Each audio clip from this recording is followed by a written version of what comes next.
Breaking news now on 13 on your side. And we begin at 5 o'clock with breaking news. The body of a man missing for 6.5 years after the Electric Forest Festival has been found.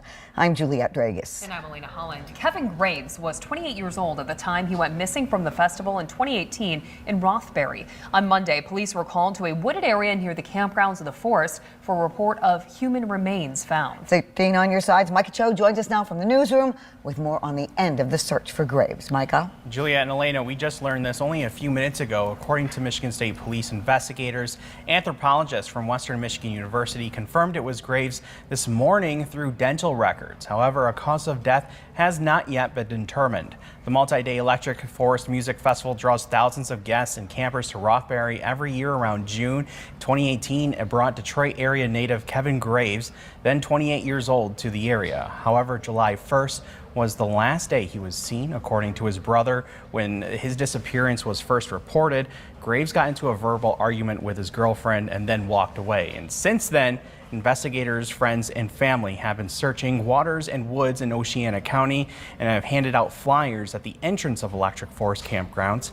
He was finally found near a wooded area on Monday. Michigan State Police investigators and an anthropologist again spent 2 days searching the area after a report of someone finding human remains. A neighbor who lives across the street says the private property owned by one of her neighbors is usually surrounded by campers for Electric Forest, but the area police were searching isn't used as a campsite. She adds most of it is wet or swampy ground. Now, MSP investigators do not believe there was foul play involved, but determining that final cause of death may take several months. In the newsroom, Micah Cho for 13 on your side. This cat, well, I go by Kathy. That's with a K. Last name was Graves, G as in George, R-A, V as in Victor, E-S. Kathy, K-A-T-H-Y? Yes. Okay. And Gary, yourself? Gary. Graves, that's it. Just got to check. You never know. Yeah. I was in the service, they called me Go Graves because my initials were G-O-G. Oh, that's good. You guys, if we could now, just start at the very beginning. This has been a tumultuous week for you. Can you tell me about how it all began this week? It all began New Year's Eve. No. Yes, it did. It was Tuesday. It was Tuesday and New Year's Eve. That was New Oh. Year's Eve. You're right. That's when the officer came to the door. Came to the door and said he had would like to talk to us. He had some news to tell us. He said his boss had sent him here, and he was very Kind. and concerned. And we sat on the couch over there, and he stood there, and he said he'd be willing to do anything to help us if we needed any help. But he explained why he was here, why they sent him. I collapsed. I just could. Yeah. Even though I knew why he was here, just to hear it was just, I wasn't prepared for that. But when they said they were only 99% sure, I says, when are we going to get the 100%? He says, they will probably be calling you back tonight or tomorrow, which we didn't get it until yesterday. It was when we finally got the final thing from the sheriff. He came over to the house. He wanted to talk on the phone, and I says, no, I'd rather see you in person. So he came over and he talked to us and explained everything that went down and gave us all the information that he had from the state police and that, and said that once the coroner releases everything, then We can bring him home. we'll be able to bring him home. So right now, I guess he's at the coroner's office, either over in Grand Rapids or up in Rothbury, one or the other. I don't know where It's they Grand are. Rapids. So,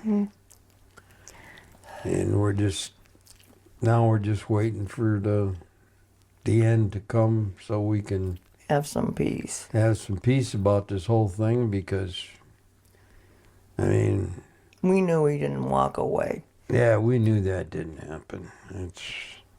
We still can't believe that something didn't happen. They didn't get in a fight or something, because Kevin was he was a spry young man.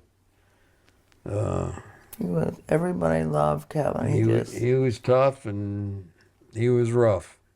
What do you mean by that? He was a strong little boy. Yeah. Very Shouldn't say little, well well, he met. was taller than I was, you know. But he had a big heart. Yeah, he did have a big heart. And the relationship with his girlfriend, I guess, was okay, but I had a feeling this wasn't going to work out. Just because of her history. And I don't know if you probably heard about the fight they had. And there's more to it than that. We have witnesses that were like a camp away from Kevin's tent, and they were ridiculed. Well, he come back, this is kind of graphic, but he come back to the tent, and she was in the tent with a girl. She believed in group sex, and Kevin, anyway, he said, "You promised you wouldn't do this," and he was crying. And her friends, or goonies, whatever you want to call it, surrounded him and were ridiculing him. And he was sobbing. And he walked away. And that's the last anyone has ever seen of him, Last everybody had ever seen from him. as far as you know. Well, there were a lot of phone calls we got from Mary Rude. "Oh, we've got your son. We want this much money." And we always say, "Well, send us a picture." And we went to the places where they say they saw him, all over Rothbury. It's Kleenex. And the people in Rothbury were just so kind. You know, they gave us wristbands to get in. And The let us business, put the posters up. the business is on the corner there. There was a bar there in the corner, and there was a gas station. There was a hardware store, and everybody in that community right there, they were willing to do anything. We asked them if we could put up a flyer, and by all means they took it, and they kept the flyers up there. And last time we was up there, they still had our flyers up. So. And they a lot of volunteers. Oh yeah, there's people up there come out and volunteered. I know there was a young man and his mother. They come out there every day and volunteered and went out and searched with us. And he walked through the swampy areas and walked right out of his shoes. And we offered to buy him some shoes, and he wouldn't take it. And he went and got his own shoes. Do you guys know how many times was that area searched? With us? You guys, police, can you even count? The state police did it, supposedly. Well, they did.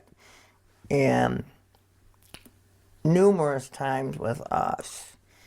We used to go, well, in the beginning, how many times did you go? The first couple of weeks. We were going, I had surgery. So I really couldn't go in the dirt. Mm-hmm. but she did anyhow one time and got infected. And we had In the a beginning, you rough went time. for like 2 weeks in a row. I mean, we went up every weekend, rain or shine. We went up there, you know, and it was